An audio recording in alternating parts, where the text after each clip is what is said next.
সংসদে এমন এক ঘটনা ঘটল যা বাংলাদেশের রাজনীতির ইতিহাসে এক বিরল বুমেরাং হয়ে থাকবে।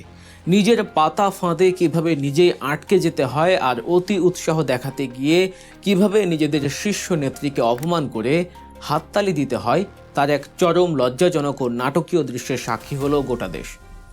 একটি মাত্র প্রশ্ন, একটি মাত্র আক্রমণাত্মক মন্তব্য কিভাবে পুরো সরকারি দলকে ব্যাকফুটে ঠেলে দিল আর কিভাবে বিরোধী দলের তরুণ ও পোড় খাওয়া নেতারা মিলে পুরো সংসদকে স্তব্ধ করে দিলেন তা নিয়ে আজ রাজনৈতিক অঙ্গনে চলছে তুমুল জল্পনা কল্পনা। আজ আমরা বিশ্লেষণ করব সংসদের সেই উত্তপ্ত কয়েক ঘন্টার প্রতিটি মুহূর্ত। ঘটনার শুরুটা হয়েছিল সরকারি দলের বেঞ্চ থেকে। ট্রেজারি বেঞ্চের তুখোর বাগ্নি এবং সংসদ সদস্য আন্দালিব রহমান পার্থ এদিন বিরোধী দল অর্থাৎ জামায়াত জোটের দিকে তাক করে এমন একটি তীর ছুঁড়েছিলেন যা তিনি ভেবেছিলেন বিরোধীদের একেবারে কুপকাত করে দেবে। অত্যন্ত কড়া, আবেগঘন এবং আক্রমণাত্মক ভাষায় পার্থ প্রশ্ন ছুড়ে দেন, যারা ৭২-এর সংবিধান ছুঁড়ে ফেলে দিতে চায় তাদের কি ৭১-এর পরাজয়ের গ্লানির কথা মনে পড়ে না? তিনি অত্যন্ত জোরালো ভাষায় দাবি করেন এই ৭২-এর সংবিধান যারা পরিবর্তন করতে চায় তারা মূলত স্বাধীনতা বিরোধী শক্তিরই প্রতিচ্ছবি। আন্দালিব রহমান পার্থর এই বক্তব্যটি ছিল অত্যন্ত চটকদার। তিনি এমনভাবে কথাগুলো উপস্থাপন করেছিলেন যে মুহূর্তের মধ্যে সংসদে এক অন্যরকম আবহের সৃষ্টি হয়। প্রধানমন্ত্রী তারেক রহমান সহ ট্রেজারি বেঞ্চের প্রায় সকল সংসদ সদস্য একযোগে টেবিল চাপড়ে তার এই বক্তব্যকে স্বাগত জানান। সরকারি দলের ভেতরে তখন এক উৎসবের আমেজ। সামাজিক যোগাযোগ মাধ্যমেও সরকারি দলের অ্যাক্টিভিস্টরা পার্থর প্রশংসায় রীতিমতো পঞ্চমুখ হয়ে ওঠেন। মনে হচ্ছিল পার্থ হয়তো আজকের দিনের সবচেয়ে বড় রাজনৈতিক বিজয়টি অর্জন করে ফেলেছে। কিন্তু রাজনীতির এই উল্লাস খুব বেশিক্ষণ স্থায়ী হতে পারেনি, কারণ ঠিক এর পরপরই ঘটে যায় সেই ঐতিহাসিক বুমেরাং। পার্থর বক্তব্যের জবাব দিতে সংসদে উঠে দাঁড়ান তরুণ প্রজন্মের তুখোর সংসদ সদস্য হাসনাত আবদুল্লাহ। আর তিনি যা বললেন তার জন্য সরকারি দল বিন্দুমাত্র প্রস্তুত ছিল না। হাসনাত আবদুল্লাহ স্পিকারের দৃষ্টি আকর্ষণ করে অত্যন্ত সুকৌশলে পুরো সংসদকে স্তব্ধ করে দেন।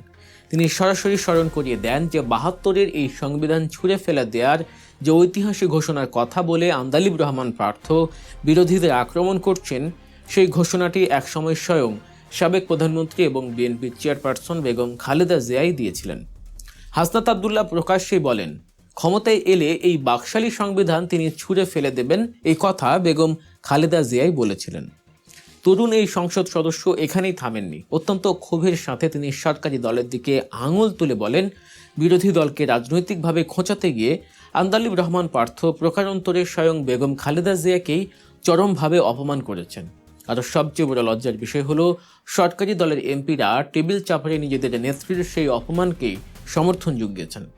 হাসনাত আবদুল্লাহর এই মোক্ষম এবং ঐতিহাসিক সত্য তুলে ধরার সাথে সাথেই প্রধানমন্ত্রী তারেক রহমান সহ সরকারি দলের সামনের সারির নেতাদের মুখ চরম অস্বস্তিতে লাল হয়ে যায়।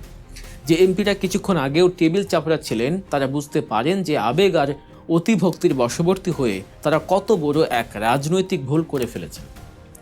দর্শক, রাজনীতির এমন সব চমকপ্রদ বিশ্লেষণ এবং পেছনের গল্প সবার আগে পেতে গল্প নিউজ চ্যানেলটি এখনই সাবস্ক্রাইব করুন। আপনাদের সমর্থনই আমাদের নির্ভীক সাংবাদিকতার মূল প্রেরণা।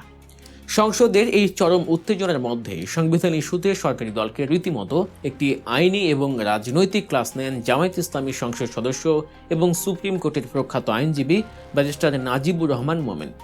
রাজনৈতিক বিশ্লেষকদের মতে ৭১-এর মহান মুক্তিযুদ্ধের মূল স্পিরিটের সাথে প্রথম বেইমানি করেছিল খোদ এই ৭২-এর সংবিধানই। কারণ ইতিহাস সাক্ষী এই সংবিধানের আইনি মারপ্যাঁচ এবং দোহাই দিয়েই পতিত স্বৈরাচার শেখ হাসিনা বছরের পর বছর ধরে দেশে গুম, খুন, বিনা ভোটে নির্বাচন, রাতের ভোট এবং ডামি ভোটের মতো ভয়ঙ্কর সব অগণতান্ত্রিক কর্মকাণ্ড জায়েজ করেছিলেন। আর আজ সেই একই সংবিধান নিয়ে সংসদে যারা অতিভক্তি দেখাচ্ছেন তাদের যুক্তি মারপ্যাঁচে ঘায়েল করেন ব্যারিস্টার মোমেন। তিনি অত্যন্ত ক্ষুরোধা যুক্তিতে বলেন, যে কোনো দেশের সংবিধানের আসল বাপ বা মালিক হলো সে দেশের সাধারণ জনগণ। সংবিধান কোনো ঐশী বা পবিত্র ধর্মগ্রন্থ নয় যে যুগের পর যুগ তা কোনোভাবেই পরিবর্তন করা যাবে না। দেশের মালিক হিসেবে জনগণ যখন চাইবে তখনই তাদের প্রয়োজনে এই সংবিধান পরিবর্তন বা সংস্কার হতে পারে। তিনি মনে করিয়ে দেন, সদ্য সমাপ্ত নির্বাচনে দেশের প্রায় ৭০% মানুষ এই গণভোট বা সংস্কারের পক্ষে তাদের ঐতিহাসিক রায় দিয়েছেন। ব্যারিস্টার মোমিনের এই অকাট্য আইনি যুক্তির পর সংসদের সরকারি দলের এমপিদের আর কোনো আইনি ব্যাখ্যা দেওয়ার সুযোগই ছিল না। এই বিতর্কে বিরোধী দলের আসনে বসে একটি রাজনৈতিক দলের ঠিক যে ধরনের আগ্রাসী এবং লজিক্যাল পারফরমেন্স দেখানো দরকার, জামায়াত ঠিক সেই পুরনো এবং লড়াকু ফর্মেই যেন আবার ফিরে এসেছে। তারা সংসদে অত্যন্ত ধারাবাহিকভাবে প্রমাণ করে দিচ্ছে যে যুক্তির লড়াইয়ে তারা কতটা প্রস্তুত। শুধু নাজিবুর রহমান মোমেনই নন, আজ আবারও সরকারি দলের যুক্তির ভিত নাড়িয়ে দিয়েছেন জামায়াতের এমপি শফিকুল ইসলাম মাসুদও। তিনি অত্যন্ত কড়া ভাষায় বলেন, এই বিএনপি সরকার ফ্যামিলি কার্ড বা কৃষক কার্ডকে গুরুত্ব দিয়ে দেখলেও জনগণ যে কারণে তাদের ম্যান্ডেট দিয়েছে সেই রায় তারা মানছে না। জনগণ 70% ভোট দিয়ে গণভোটের মাধ্যমে সংবিধান পরিবর্তনের যে আদেশ দিয়েছে সেই আদেশ তারা মানছে না। তারা জনগণকে পাত্তাই দিচ্ছে না, গুরুত্বই দিচ্ছে না। সবশেষে এই বিতর্কের কফিনে শেষ পেরেকটি ঠুকে দেন আখতার হোসেন। তিনি সংসদে দাঁড়িয়ে পরোক্ষভাবে সালাউদ্দিন আহমেদকে বাংলাদেশের ইতিহাসের অন্যতম বড় মুনাফেক হিসেবে চিহ্নিত করেন। আখতার হোসেন অত্যন্ত প্রাসঙ্গিক একটি প্রশ্ন তুলে ধরেন। তিনি জানতে চান, 5 আগস্টের পর অ্যাটর্নি জেনারেল যিনি বর্তমান আইনমন্ত্রী, তার নিয়োগ কোন সংবিধান মেনে হয়েছে? অন্তর্বর্তীকালীন সরকার কোন সংবিধানের আন্ডারে নির্বাচনের আয়োজন করলো? কোন সংবিধান অনুযায়ী ক্ষমতা হস্তান্তর করলো? আখতার হোসেন মনে করিয়ে দেন, সালাউদ্দিন আহমেদ নিয়মিত ঐক্যমত্য কমিশনের বৈঠকে যেতেন। জুলাই সনদ কিভাবে বাস্তবায়ন করা যায় সে বিষয়ে তিনি রূপরেখাও দিতেন।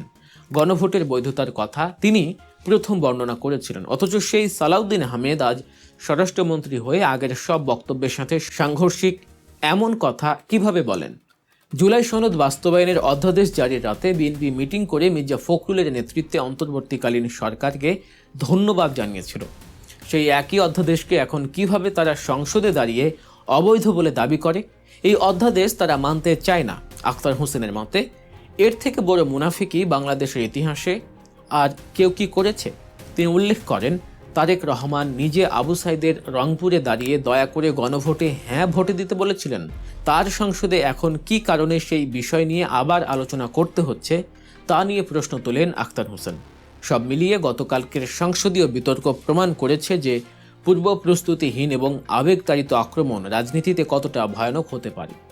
আন্দালিব রহমান পার্থর একটি মন্তব্য সরকারি দলের জন্য যে রাজনৈতিক অস্বস্তি আর লজ্জার জন্ম দিল তা সহজে ভোলার নয়।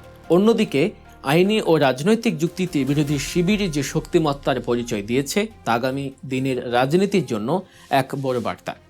দেশের রাজনীতি, সংসদীয় বিতর্ক এবং সব ধরনের খবরের পেছনের আসল খবর জানতে এবং এরকম আরও বিশ্লেষণধর্মী ভিডিও পেতে গল্প নিউজ চ্যানেলটি সাবস্ক্রাইব করতে ভুলবেন না। আপনাদের মতামত অবশ্যই কমেন্ট বক্সে জানাবেন। আজকের মতো এখানেই শেষ করছি। চোখ রাখুন গল্প নিউজের পর্দায়। আল্লাহ হাফেজ।